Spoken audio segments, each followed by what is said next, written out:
That supposedly extraordinary night turned out to be quite ordinary. I found myself among others at Victor and Zainab's modest apartment, filled with mismatched furniture and the lingering aroma of overcooked samosas. The living room was an assortment of cheap beanbags and worn couch cushions serving as makeshift chairs. It was one of those game nights where the rules took a back seat, and the competitive spirit in everyone was too strong to admit indifference towards the winner. Victor had invited me earlier in the week. Bro, it's game night. Bring your sarcasm. He knew I usually ran on that default setting.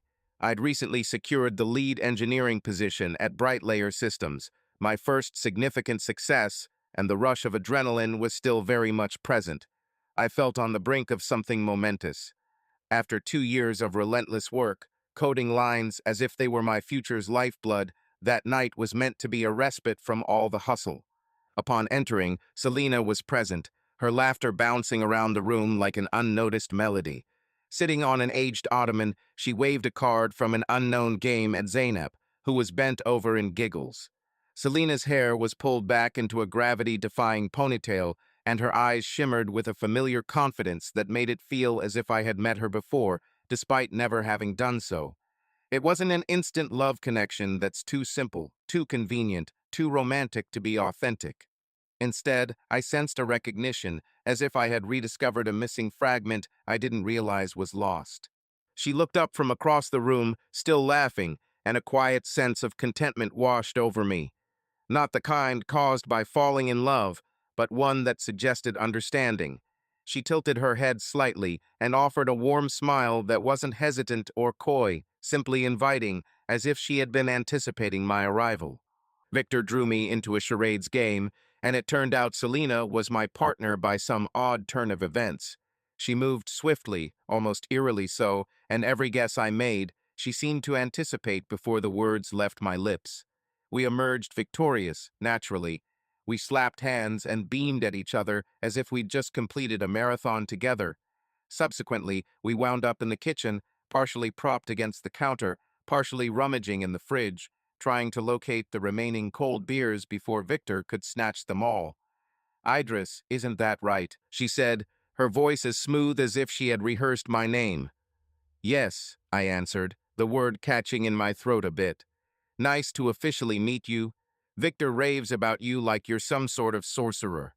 She teased, eye-rolling, but with a tenderness that suggested she was paying attention. More like a sorcerer's apprentice, I chuckled. "I'm still learning the ropes." She grinned back. "A modest sorcerer." I shared with her details about my role at Brightlayer, explaining my recent promotion and the new project I'm managing. She seemed genuinely interested, nodding along and asking thoughtful questions that made me feel valued.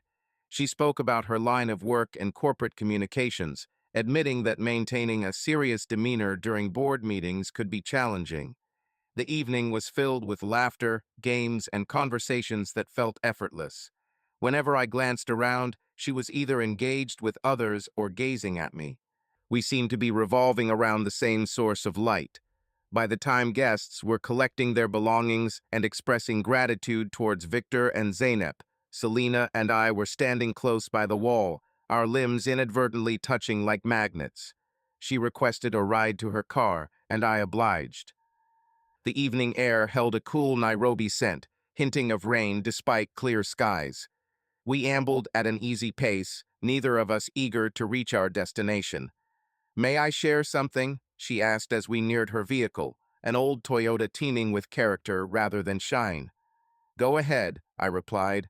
Her eyes became serious for the first time that night. "You're unique, and I can't quite explain it, but it feels like I've known you for a while." The words remained stuck in my throat, thick as honey. Instead, I responded, "Me too." She leaned to kiss me lightly on the cheek, her lips leaving a soft, warm tingle that sent shivers down my back. "Good night, Idris," she murmured. I stood there long after her car had vanished, tail lights flickering like tiny red pledges in the dark. The scent of her perfume lingered, her laughter still echoing in my ears. That night, sleep eluded me at home. I repeatedly revisited our dialogues, her beaming grin, the way she seemed to acknowledge my significance from the outset. Among all the individuals I've encountered, None had ever made me feel recognized in quite the same manner. At that point, I was unaware of the extent to which I would be willing to preserve that sensation. Unaware of the countless times I'd hold my breath, eager for her to laugh as she did before, and the numerous nights I'd spend sleepless, questioning if our connection was merely a figment of my imagination. Yet, on that particular night, ensconced in my small apartment with the city symphony playing outside, I allowed myself to entertain the notion that I'd discovered an enduring bond. For a while, it sufficed. We crafted a lifestyle that elicited envy from others. When they inquired about our well-being at social gatherings, "How do you find Riverside Heights?" They were referring to the secure neighborhood with its immaculate gardens and the scent of fresh paint wafting from every dwelling, the streets that seemed to have been vacuumed before dawn. After our wedding, we decided to settle into a place where Selena could feel safe and show off to her friends. Without hesitation, I provided that for her since I was flourishing at Brightlayer, heading a project that made me feel like I had finally caught up with the world. When she indicated the glossy brochure of the townhouse, I simply replied, "Let's go for it. It's ours now." She selected the delicate curtains with tiny blue dots that captured morning light perfectly, although I thought they were too fragile for the modern design of the house. We quarreled over the couch color. She preferred a sleek gray hue, while I wanted something cozy and welcoming. In the end, she prevailed, as she often did, with her smile that made me believe compromise was an expression of love. The car idea was my own, having saved some extra money from a bonus, which eventually vanished like smoke. I desired to surprise her with a stylish electric sedan, freshly parked in our driveway. I recall her expression as I unlocked the car, keys clutched tightly. The vehicle seemed like a priceless treasure in a realm she thought I'd sworn to protect. She wrapped her arms around me, murmuring, "Idris, you're amazing," and I was convinced. That evening, she uploaded images of the car on Instagram, using tags like #blessed and #biscarventure. I felt a sense of satisfaction, possibly excessive. I thought I was constructing something genuine, a bastion against the turmoil of life's complexities. However, I failed to notice the fissures in our foundation. Selena excelled at deception. The appropriate footwear, the perfect lipstick, the apt captions. I observed her transform every meal into a photoshoot, every weekend into an exhibition of our seemingly flawless life. The Bali trip marked the zenith of this false reality. For months, she had spoken about it, showing me influencers who visited there, sipping from coconuts with straws and posing by infinity pools. "It's our long-awaited honeymoon," she said, and I yearned to grant that dream to her. Yearned to be the spouse who affirmed wholeheartedly. Thus, I arranged for a 5-day stay at an ocean view villa, where staff recognized us even before our plane landed. We posed for pictures on the beach, watched sunsets with her leaning on my shoulder. It seemed like paradise, yet it felt tainted when I noticed she spent more time selecting filters than conversing with me genuinely. She'd publish photos accompanied by captions such as "Forever Us," and I'd trust it because I desired to. However, every post of hers made me question if our life was truly ours or merely a tale she spun for the world. My profession facilitated this lifestyle effortlessly, providing the salary, perks, and bonuses. Obsessed with coding and team management, I rarely contemplated the undercurrents lurking beneath it all. I believed we were cultivating our future. However, I began to wonder if it was simply a narrative she shared with the world. Initially, I believed our funds were earmarked for our future goals: children, travel, and retirement. However, Selena seemed to prioritize the present, focusing on the aesthetic aspects of life. Each new purchase or gift appeared as another coat of shine on the lifestyle she aimed to impress the world with. Perhaps I failed to recognize it initially, or perhaps I chose not to. Raised in a family that seldom discussed finances unless for counting or reminding each other of its scarcity, I found myself effortlessly giving her what she wanted, be it a new phone or a bag. I neglected to ponder the implications, the message conveyed about our relationship. I thought love meant unconditional agreement. Yet, when bonuses ceased and the company began cutting costs, hinting at potential acquisition, I attempted to discuss our spending habits with her. I suggested we might need to moderate our pace, focus on necessities. She refused to listen, reassuring me with a forced smile that didn't touch her eyes. "We'll be fine." "You're brilliant, Idris." She stated it as if it were an undeniable truth, as if she had made a decision for me, and I desired to trust her. Yet, whenever I examined the finances, whenever I observed the figures decrease, I felt like I was witnessing our life disintegrate, piece by piece. Still, I persisted in giving. I persisted in spending. I persisted in constructing the facade because I didn't know how to cease. I thought maybe if I just worked harder, everything would even out. I believed love was sacrifice, and I was prepared to sacrifice everything. But the day the bonuses vanished, I saw it in her eyes. Not fear, not concern, disappointment, as if she had been on a horse that stumbled at the finish line, as if I had let her down by not being the man she thought she had married. I'd always believed love was constructing something together, something robust enough to withstand the world. But that night, as I sat in the dark living room while she browsed through photos from Bali, I understood she had been constructing something else. A collection of pictures, a series of seemingly flawless moments. She uploaded one final image that evening, us on the Bali beach, with arms around each other, grinning as if the world belonged to us. The comment was, "Love is everything." I gazed at that picture for quite some time, questioning whom she was smiling towards. It wasn't me. When the bonuses vanished like an apparition from the accounts, it felt as though the ground had been taken away.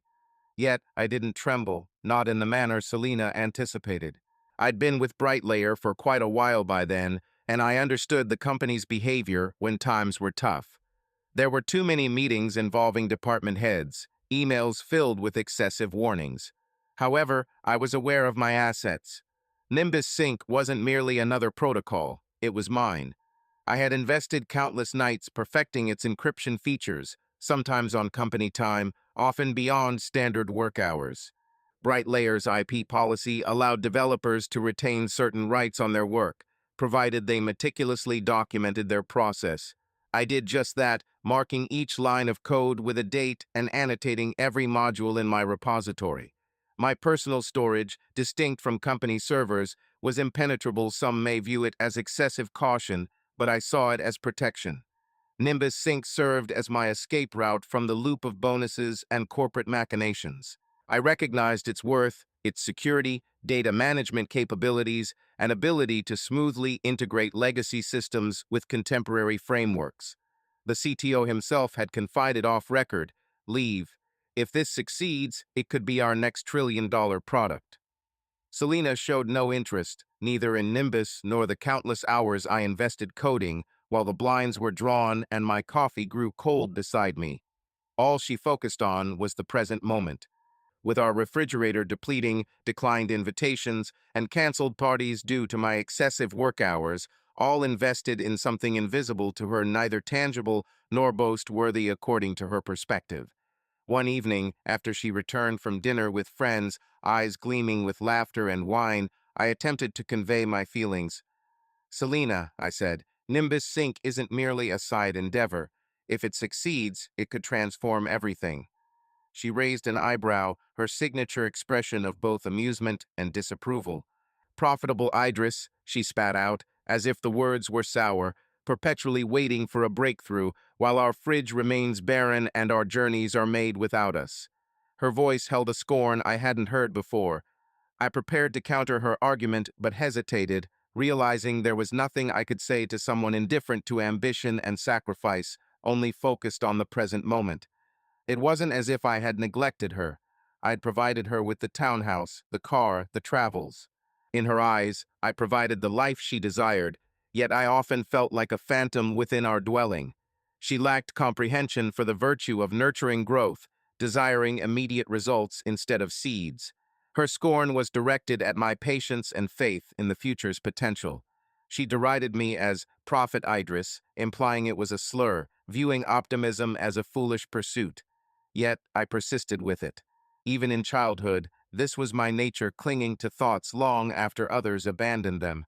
It was both my affliction and my redemption. At night, when all was quiet, I'd sit at my desk, the screen's light illuminating my features, and visualized the day Nimbus Sync transcended lines of code. I envisioned its deployment in the world, transforming data transfer for corporations, enhancing safety, speed, and efficiency. I imagined their reactions upon discovering what I had crafted. However, Selena's laughter reverberated through the hallway from the living room. Excluding me from their laughter, she talked on the phone with Maya, possibly discussing dinner plans or the newest influencer collaboration. In those instances, I would ponder if she ever truly believed in me, or if I was merely another symbol of her status. At a family gathering, Brian, her younger brother, cautiously took me aside and confided, "Dude, she's not who she used to be." Unsure of what to respond, I began to agree with him. I attempted to share my dreams with her, but every time I tried to express the potential, the worth, the design, her gaze would cloud as if I were speaking a foreign language. One evening, I worked late at the office, refining a new security feature for Nimbus Sync to make it even more secure. I informed her I'd be home late. No response. Upon returning home, the house was dim, the dining table vacant, her car absent. I phoned her, only to be greeted by voicemail. I waited. The hands of the clock moved past midnight, ticking like a reproach in the stillness. She arrived home at dawn. I heard the garage door squeak open. She didn't utter a word. Instead, she tiptoed past me in the living room where I had dozed off on the couch. She avoided eye contact. I never asked where she had been. I didn't desire the truth. After that, conversations about Nimbus Sync ceased. Discussions about the future ended. I stopped talking altogether. I became unseen by her unless I was failing her expectations. At work, I kept a low profile, meticulously recording every detail, every modification, every alteration. I worked overtime. I worked on weekends. I invested all my energy into Nimbus, as it was the only thing that still felt like mine.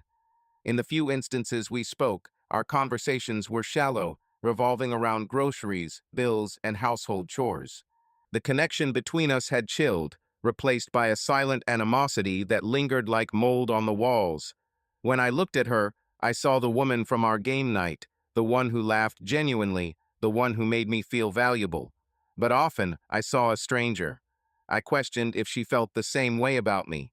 So, as I usually did when everything seemed to be unraveling, I concentrated on what I could manage. I fixed my attention on Nimbus Sync. I created something she couldn't reach, claim, or demean. In the tranquil hours before dawn, when the world lay still, I consoled myself with the thought that sometimes the best retaliation is endurance. Her silence was the most audible thing I'd ever heard in the way she passed me by in the morning, a cursory glance at her phone instead of a greeting, in the suppers we no longer shared, the too large, too empty kitchen table. For years, I believed love was a continual dialogue, a common tongue that fortified us amidst tempests. Yet with Selena, it was her choice of eloquent silence. I spoke, she nodded, and my words seemed to vanish between us, unheard and without resonance. The night she returned at dawn shattered the fragile peace I'd nurtured for so long. I sat on the couch, half watching the glow of streetlights outside and a clock that refused to decelerate. Midnight passed, then more hours. I pondered the possible reasons behind her tardiness, a flat tire, a dead phone, or an urgent friend. Generally, I was lenient, but that night doubts began to stir, questions I couldn't find answers for. When she eventually entered at sunrise, her heels clicked against the floor as if leveling accusations. She didn't even glance my way. Instead, she strode towards the bedroom, as if I were invisible. I remained still, unmoving, and chose not to inquire. I didn't wish to listen to the fabrications she would recite or the fury she would unleash if I challenged her. Instead, I remained seated in the silence of a dwelling that resembled a mausoleum for a marriage long deceased, while I was engrossed in work. That week, Brian reached out to me. His younger sibling, though no longer small, was one of the few individuals who had always seen through me when Selena did not.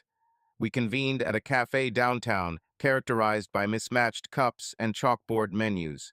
He appeared older than our previous encounter, lines of concern etched around his eyes. "Mate," he murmured, stirring his coffee until the froth dissipated. "She's no longer the person she once was."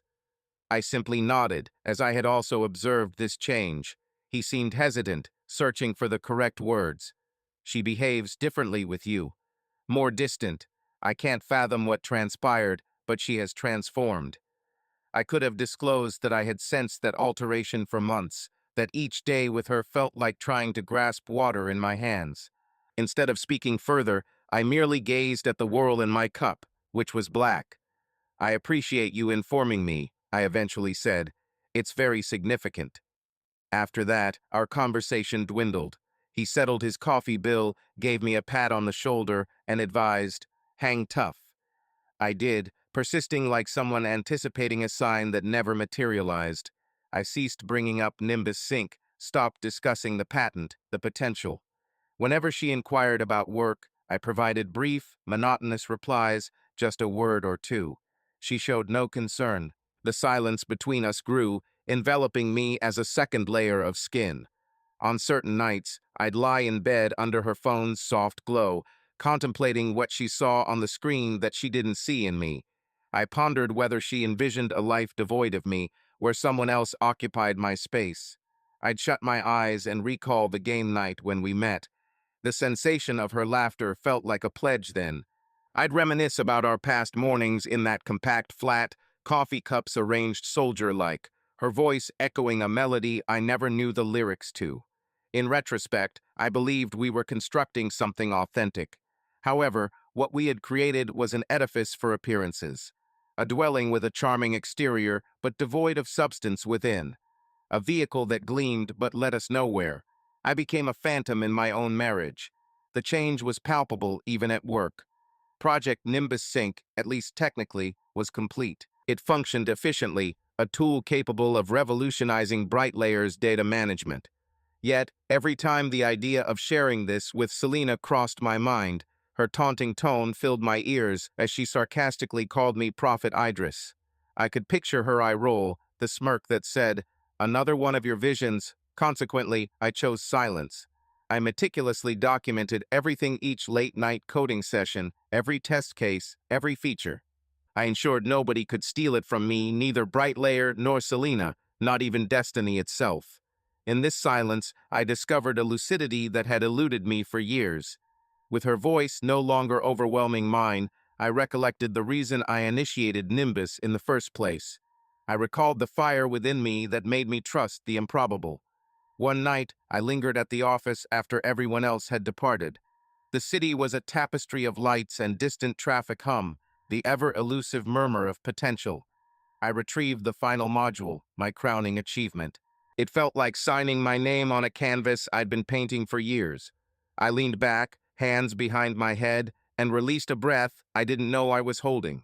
In that instant, I wasn't Prophet Idris or her unwanted husband.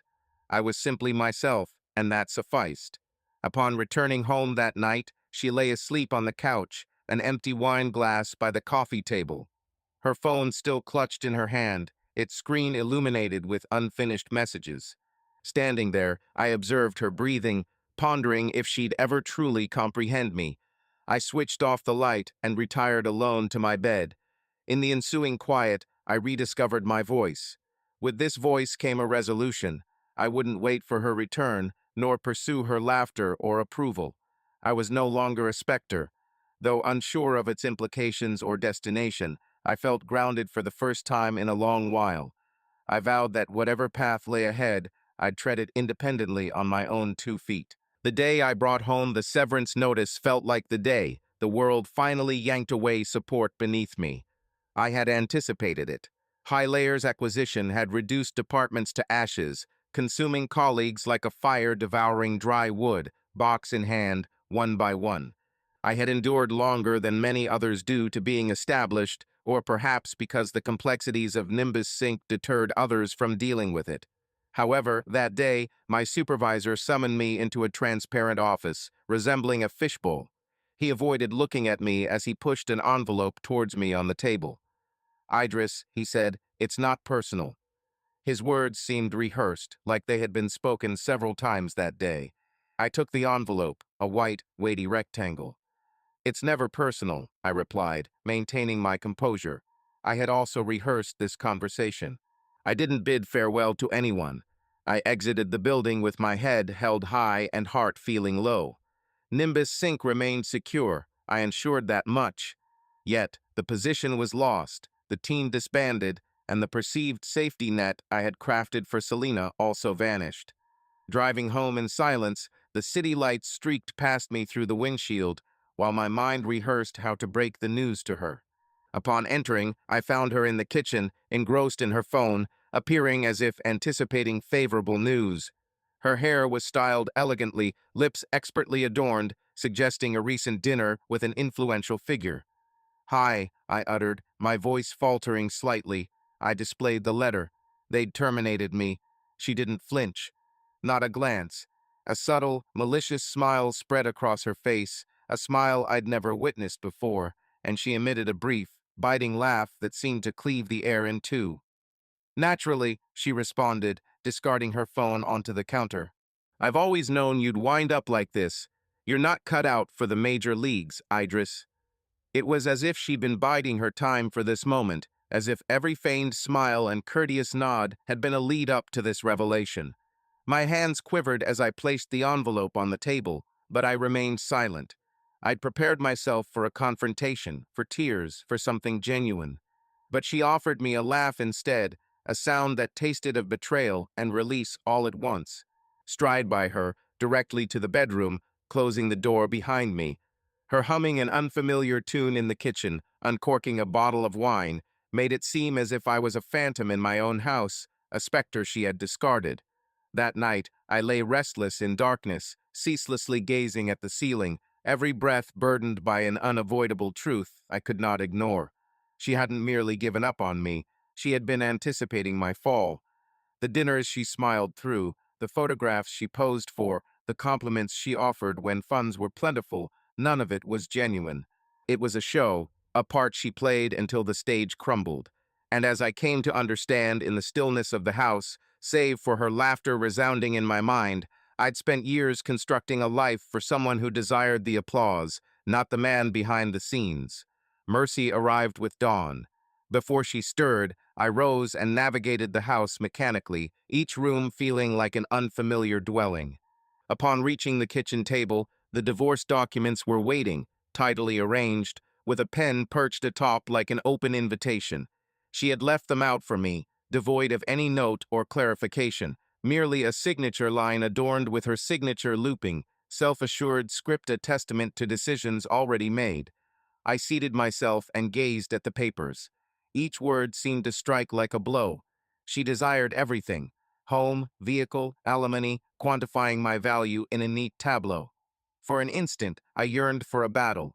I longed to shout at her, to recall every sacrifice, every sleepless night, every reward sacrificed for her aspirations. Yet, a memory surfaced the expression on her face when I informed her of job loss, the relief, the contentment, and I realized that words would be futile. Thus, I inhaled deeply. I took up the pen and signed. However, I appended one provision: no future financial claims. A barrier sealed, a path she could never traverse again. She scribbled her name without scrutinizing the fine print, flashing a triumphant grin. I observed as she gathered her belongings, catching her amused glance at the articles I had reluctantly purchased earlier, admiring herself in the hallway mirror prior to departing. She never turned around. She didn't have to. The dwelling felt expansive without her presence. Each chamber reverberated with the void she left behind. I traversed its corridors, tracing my fingers along the walls, furniture, and framed images of a past that was not mine to preserve. I wasn't enraged. I wasn't sorrowful. I was something indescribable, something I couldn't define initially. Then it struck me. Liberated. I was liberated. The residence, the vehicle, the alimony, she could have it all. I didn't require it. I owned the Nimbus Sync, the one thing she had never fathomed, never wished to comprehend. I had my occupation, my algorithms, my evidence demonstrating that I was not destined for the upper echelons. I was the upper echelons. She had scoffed at my stumbles. She had departed believing she had triumphed. She wasn't aware that sometimes the most effective retaliation isn't triumphing. It's departing with dignity and heart intact. I found myself in the center of a vacant living room, shutting my eyes. I allowed her to either laugh or disappear into the horizon. Upon opening them again, I was solitary. Yet, I was something more. I was sufficient.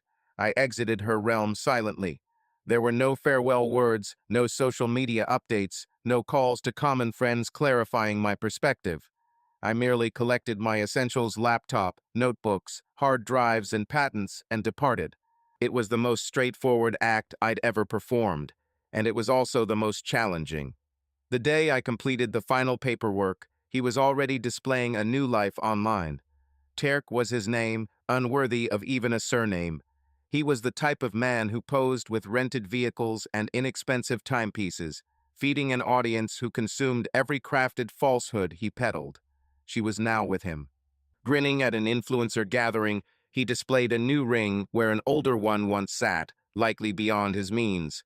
I had seen such scenes before, dazzling on the surface, void within. Initially, I thought my affection, labor, and commitment could fill that emptiness in her. However, I realized that constructing a future with someone perpetually pursuing validation is futile. Hence, I relinquished it. The house, the vehicle, the appearance of success, all were mine for the giving. What I did not provide was the one thing she'd never comprehend: Nimbus Sync. As she posed alongside Terk, I kept a low profile. I engaged a discreet, formidable attorney proficient in IP protection and trust funds. Together, we crafted the transaction so complex that even the most relentless predators would pause. Once BrightLayer's new administrators unearthed Nimbus Sync within their archives, it was as if they stumbled upon buried treasure under a parking lot. They had suffered significant developer and project losses due to acquisition, leaving them in need of demonstrating their innovation hadn't waned. Before contacting me, they reached out to my lawyer first. A professional yet tense email was sent. "We'd like to discuss Nimbus Sync." The message was strictly business, but the underlying desperation was palpable. My quiet, meticulous lawyer, known for his mind like a steel trap, negotiated with the precision of a grandmaster chess player. Every detail, from clauses to share structures to licensing terms, was examined, rewritten, and reassessed. In the end, BrightLayer proposed $80 million. After accounting for taxes, structuring, and legalities, the final figure was $67 million. Kamau Innovations Limited, a trust-owned LLC registered offshore with multiple protective layers, was established that day to ensure no personal funds were involved and no claim could be made by a vindictive ex-spouse. It wasn't solely about the wealth. It was about the integrity. It was about validating that my efforts, my ideas, my perspiration, and my sleepless hours held significance, that they were mine, that no one could simply seize them due to a friendly gesture. I recall the day the funds deposited into the trust. I was ensconced in a modest coffee shop near my lawyer's office, a solitary bulb above the table casting a cozy illumination on the documents. My lawyer pushed the last papers toward me and said, "Congratulations, Mr. Kamau. You're now a wealthy man officially." I didn't feel wealthy. I felt resolved. I pondered phoning her, merely to inform her, merely to savor the quiet on the other line. But I didn't. Some triumphs are more powerful when unspoken. Instead, I exited that coffee shop into the vibrant afternoon sunshine. The city seemed altered, as if I was finally traversing it according to my rules.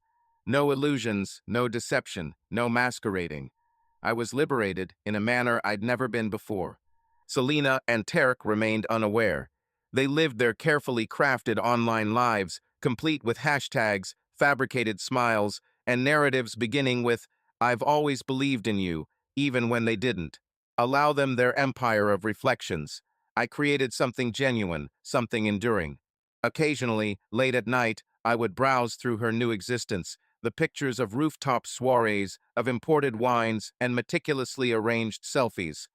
I would ponder if she missed how I looked at her, as if she were the only one in the room. If she missed the security of someone who always put her first. But then I'd shut off my phone, lean back, and remind myself that the only thing worthy of missing was the man I had been before I met her.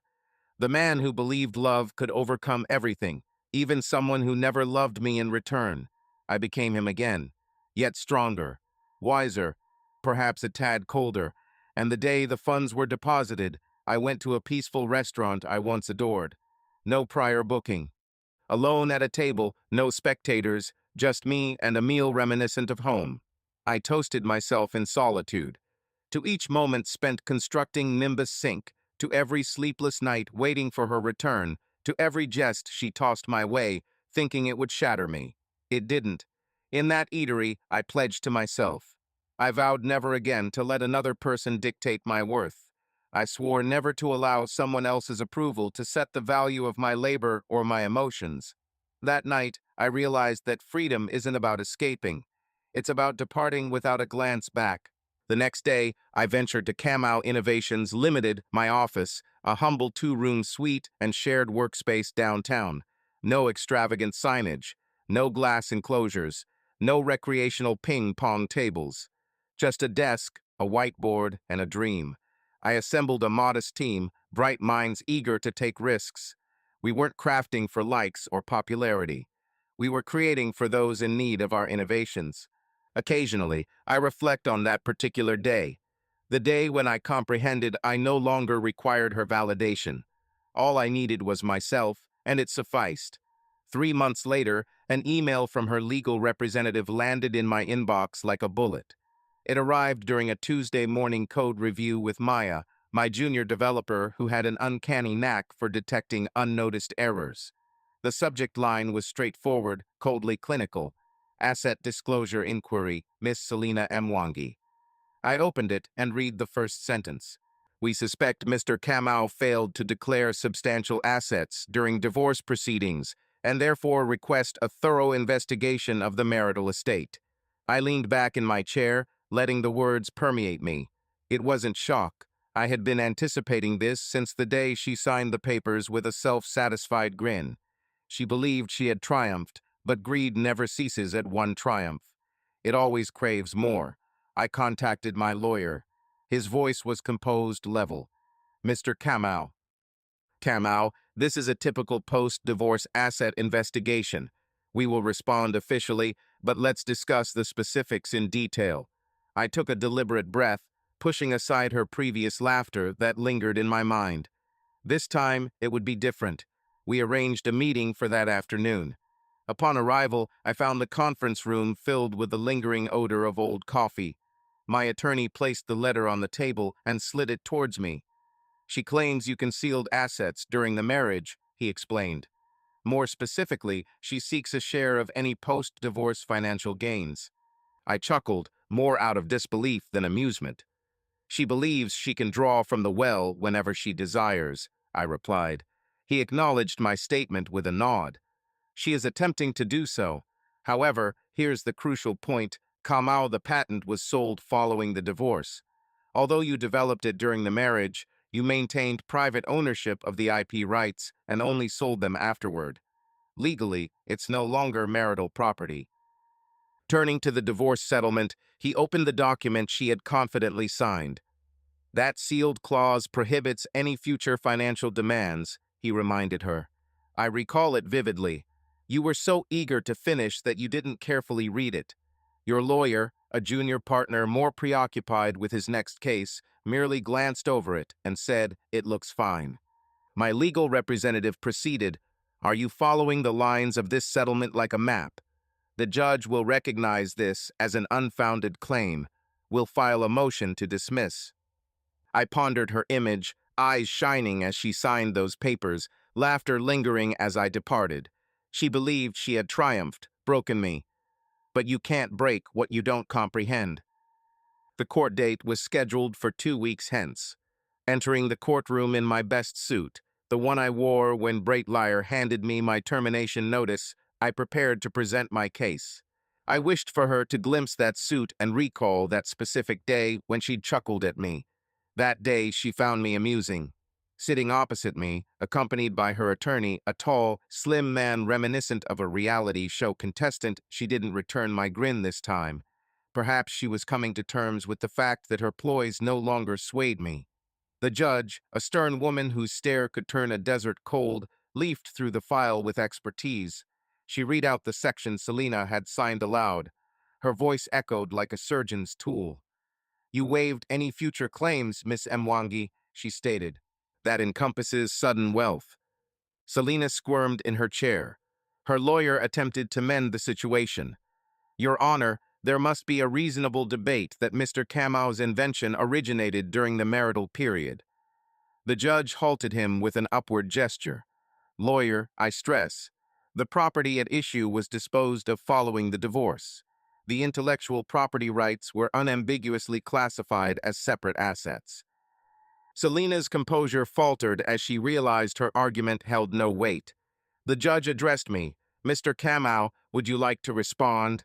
I remained calm and silent, allowing the facts to serve as my rebuttal. The judge dismissed the case, ordering Selina to pay my legal fees totaling 14 million Nigerian nairas. Shock filled her eyes, and her lawyer gaped in disbelief. This outcome was not part of their plan. Leaving the courtroom, I felt a sense of relief that hadn't graced me in years. It wasn't about the money, but rather the confirmation that all my efforts were justified. As I passed Selina in the hallway, I knew that every bill I owed would be covered. Without giving her a chance to speak, I moved on. Her attempts at explanations, apologies, and tears meant nothing to me. I simply walked away. The sun outside seemed too radiant, as if the world was ridiculing me with its cheerfulness. Yet, I wasn't bitter. I was liberated. Upon returning home that evening, I poured myself a drink of whiskey. From my balcony, I watched the city lights twinkle like stars in a constellation. I reminisced about the boy I was when I met her, the man I became while loving her, and the man I am now. She aimed to relegate me to an insignificant chapter in her tale, a discarded spouse, a forgotten chapter. However, I had penned my own finale, one where I didn't require her endorsement, affirmation, or acclaim. The following morning, I received an email from my lawyer. "Money has been transferred." His words read, "Congratulations on your hard-fought victory." My gaze lingered on the screen, my image barely visible in the glass. For the first occasion in a while, I encountered a man who wasn't shaped by another's derision or fabrications. I was myself, and that sufficed. I could have departed at that moment, discarded the soil from my feet, and let Selina indulge in her influencer gatherings and late-night wine updates. However, the lawsuit she instigated breached every clause of the contract she'd agreed to so enthusiastically. She attempted to alter the narrative of our tale with yet another legal maneuver, yet another act of desperation. Not out of vengeance, at least, that was my justification. It wasn't about the money, though 14 million Nigerian nairas in court costs would undoubtedly make her reconsider labeling me Prophet Idris again. It was about the integrity. You can't torch the bridge and then sue the builder. The following morning, I met with my attorney. His office, a compact glass-walled locale in downtown, adorned with books and accolades such as Professional Excellence and Best of Nairobi Law, housed our meeting. He moved a substantial pile of papers toward me, each page brimming with the gravitas of my choice. "Are you absolutely certain about this, Idris?" he inquired, his gaze seeking any trace of uncertainty in mine. "This action won't garner her affection." I emitted a quiet chuckle, one that seemed to originate from a deep-seated source, like an untouched well. "I no longer seek her approval. I merely want the record corrected." He gave a measured nod. "Very well, then. We'll submit for legal compensation and reimbursement of fees, along with a formal statement asserting she breached the initial contract by filing a groundless claim." I signed the papers decisively, each pen stroke offering a sense of resolution. A month hence, the case was slated for proceedings. Courtrooms have always evoked a sense of chilliness for me. They are sterile and impersonal. The air seems too stagnant. However, this occasion felt like a battlefield I had chosen. I was seated on the left side of the room, my attorney next to me, his tie immaculate, his notes neatly arranged like a general's tactical plans. On the opposite side sat Selina and her lawyer, a new face, this time younger, with a look of desperation in his eyes that suggested she had exhausted all her options. As the judge entered, I stood tall. The same judge from the previous hearing, her gaze as keen, her patience more strained. She didn't require any reminders that we had been through this before. My attorney began first, presenting the facts with the precision of a surgeon. "Your Honor," he said, "Miss Mwangi breached the divorce agreement by filing a baseless lawsuit. The lawyer for the other side requests reimbursement of legal expenses along with compensation for breach of contract." As Selena's attorney attempted to speak, the judge silenced him with a glance. "Counsel," the judge said, having reviewed the file. "The clause was clear. She signed it. She cannot now claim she didn't comprehend the agreement." Selena looked at the judge with a mix of anger and disbelief. The judge remained composed. I wanted Selena to see that the man she had dismissed as too patient, too trusting, too slow to fight had learned. I was no longer the man who sat silent at the kitchen table while she plotted her next move. The judge continued, her voice resolute. "Mr. Kamau's claim for legal costs is legitimate. The court awards 14 million Nigerian nairas in damages to Mr. Kamau. Miss Mwangi is ordered to pay this sum within 60 days. I didn't show satisfaction or triumph. I merely breathed, savoring what felt like the first genuine breath since she had mocked me in our kitchen. When the meeting concluded, I rose and collected my belongings. Selena's attorney leaned towards her, speaking urgently. She seemed as though she wished to convey something to me, an apology, a plea, a cry. I gave her no response. I turned and departed. Outside, the atmosphere was warm and heavy with the aroma of impending rain. I inclined my head back and allowed the sky to envelop me, feeling each drop as a baptism. A man reborn, not out of grace, but by choice. I could have left it at that. I could have allowed the funds to flow in and out, enabling her to bear the burden of her greed. Yet, something within me craved the last word. Something desired to conclude the chapter on my terms. So, I penned her a letter. Not an electronic message, but an actual letter, with paper that faintly carried the scent of cedar from its drawer. I settled at my desk late one night, as city lights adorned my walls with hues of gold and shadow, and I allowed the words to flow. "Selena," I penned, "thank you for choosing to depart.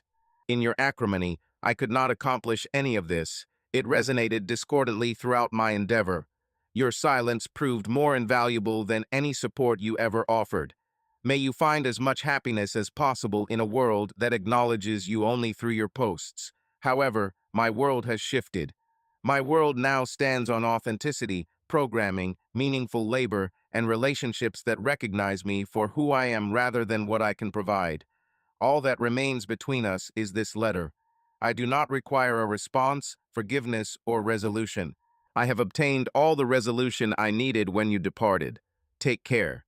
As I finished folding it meticulously, I placed the letter in an envelope and handed it to her lawyer's receptionist. She would receive it, she would read it, she would understand. 3 days later, my phone rang. Her name appearing on the screen brought a constriction to my chest, but I did not reveal it. I answered, voice calm. "Idris," she said. Her voice was gentle, tentative, a tone I had not heard since our late-night conversations. She admitted her error, gasping for breath. "Can we discuss it?" For a brief moment, I allowed the quiet to linger between us. My mind wandered back to the countless nights I'd spent waiting for her return and mornings where she greeted a screen instead of me. I recalled every instance when she called me Prophet Idris, each time she mocked the man I was. I released a measured breath. "I'm not angry with you, Selena," I stated, "but I've lost my curiosity as well. Some bridges remain in ruins for a purpose." She began to respond, but I disconnected the call. Placing the phone aside, I surveyed my modest office, a space I'd constructed from the remnants of a marriage that had almost broken me. My team was still out there, laboring past dusk, pursuing aspirations with the same fervor that once fueled my pursuit of hers. It was then that I recognized the most rewarding aspect of this journey wasn't the wealth or courtroom triumph. It was rediscovering my voice, a voice no longer seeking her validation.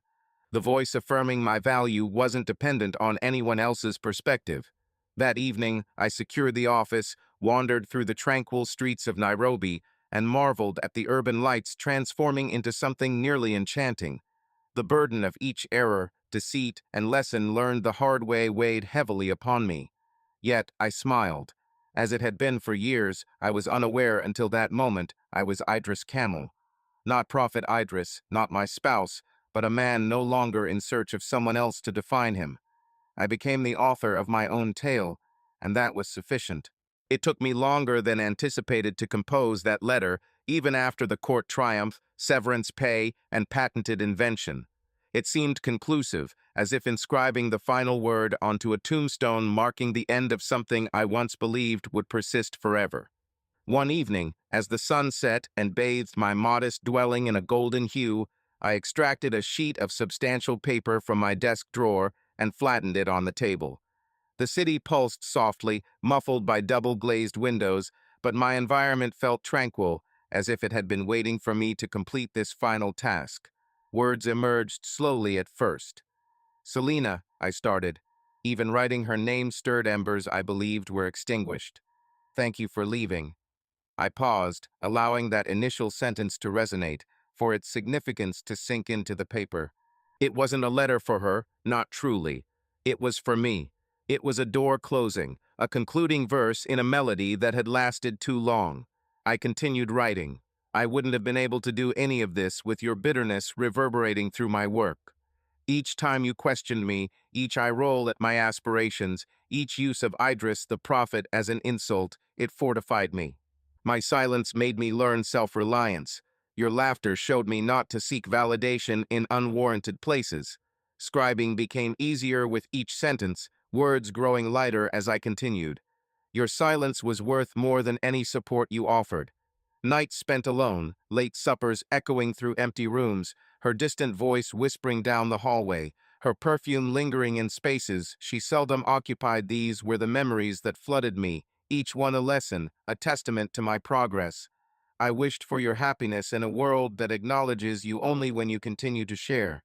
In my mind, I saw her grinning beside Terk, ready with camera and hashtags, just as she always envisioned the world to see her from her most flattering perspective. At one point, I believed I was part of that frame, that we were in it together. However, I came to understand that often you're merely the man operating the camera. But my realm, it's transformed now. My world rests upon truth, coding, significant labor, and people who appreciate me beyond my capabilities. I pondered over my compact Kimau Innovations team, the young programmers who regarded me as their boss yet valued me as their mentor. I contemplated Maya, with her incisive intellect and ready wit, who critiqued my ideas without belittling them. I considered the project we were developing not Nimbus Sync, but something innovative, something that would hold significance. All that remains between us is this letter. I don't require a response. I don't seek forgiveness. I don't crave closure. I obtained all the closure I required the day you departed. I signed it plainly. Take care, Idris. I carefully folded the letter, slipping it into an envelope that felt unusually heavy. I penned her name on the front in my neatest handwriting. Then I fixed my gaze upon it for a prolonged period, as I once fixed my eyes upon her when she entered a room, wishing to hold her attention for merely a moment more. This time, there was no need for her to turn around. I handed over the letter at her lawyer's office the next day. The receptionist gave a polite smile upon receiving it, unaware of its significance. I stepped out into the Nairobi sun, feeling like a man who had just discarded a burden he had been carrying for too long. 3 days passed before my phone vibrated. Her name appeared on the screen, the same name that used to quicken my pulse. I let it ring thrice before I answered, composed and collected. "Idris," she said, her voice softer than I recalled. "Yes," I erred. I allowed the silence to linger, making her feel every second of it. "May we talk?" she asked, her voice quivering. I thought about the nights I waited for her return and the times I begged for conversation, only to be met with her turning away, scorn evident on her face, as if my words were too heavy for her to bear. I pondered on each instance where Selina had teasingly addressed me as Prophet Idris, deriding my belief in events yet to unfold. I took a deep breath and responded calmly, "I'm not angry, Selina." My voice betrayed an unexpected tranquility. Yet, curiosity no longer stirred within me. Certain bridges are designed to remain charred. She attempted to add more words, but I concluded the call. The phone lay untouched on the table, my hand steady, my heart untroubled. Gazing out the window, the sun gilded the desk's edge, and the city hummed with potential. A sense of serenity enveloped me. That evening, I treated myself to dinner at a cozy spot hidden in an alley, where the proprietor recognized my presence without need for introduction.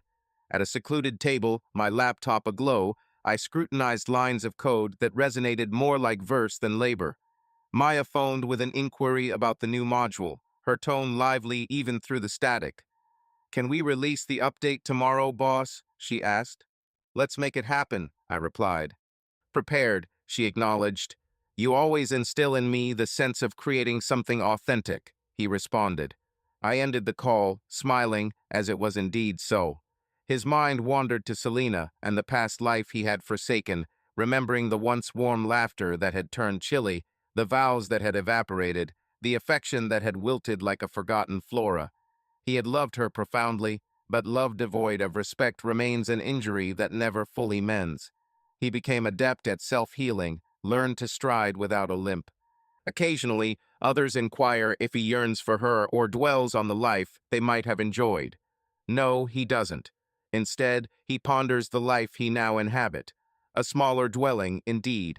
Fewer memories, admittedly. Yet, there is more freedom to breathe, more potential to flourish.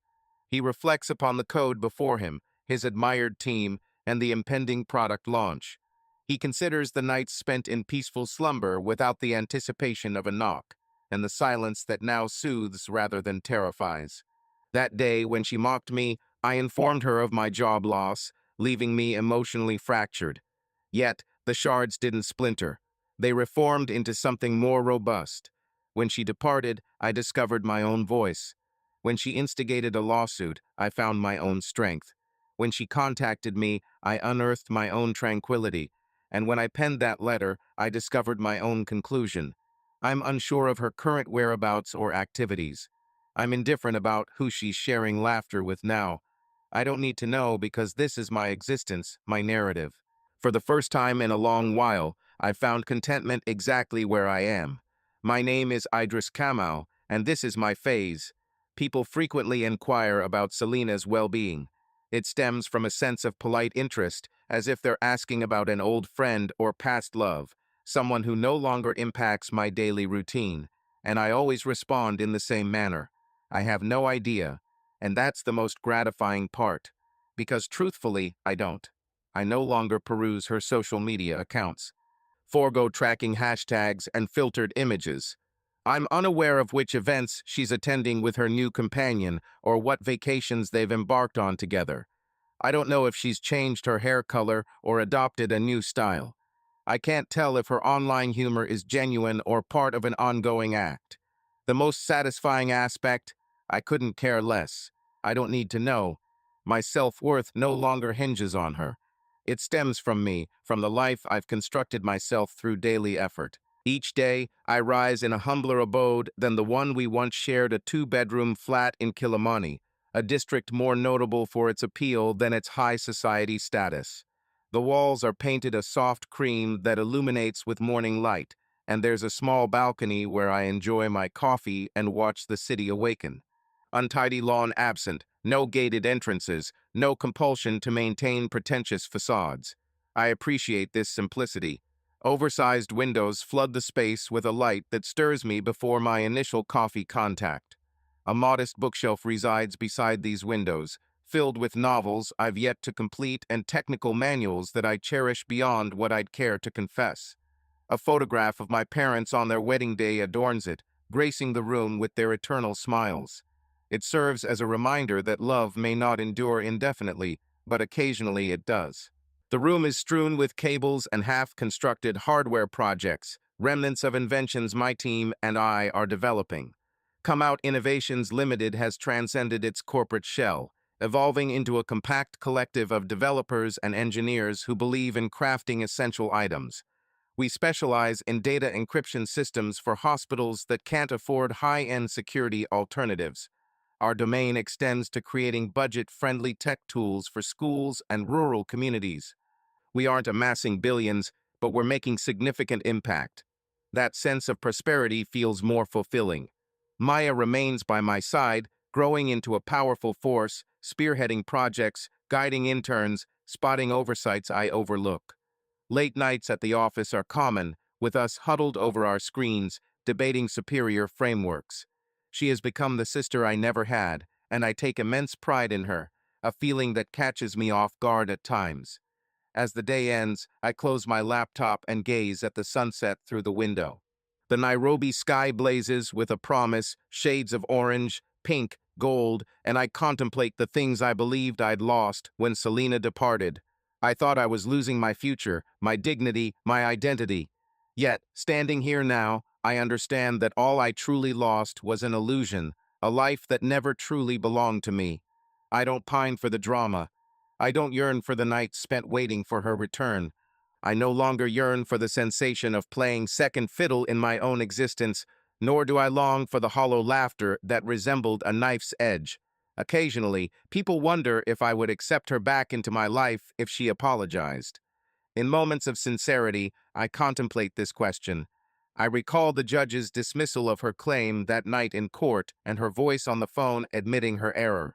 Then, I consider the man I've become, a man who doesn't let someone else's mistakes dictate his identity, a man who can progress without an apology, a man who knows his value beyond the validation of others' approval.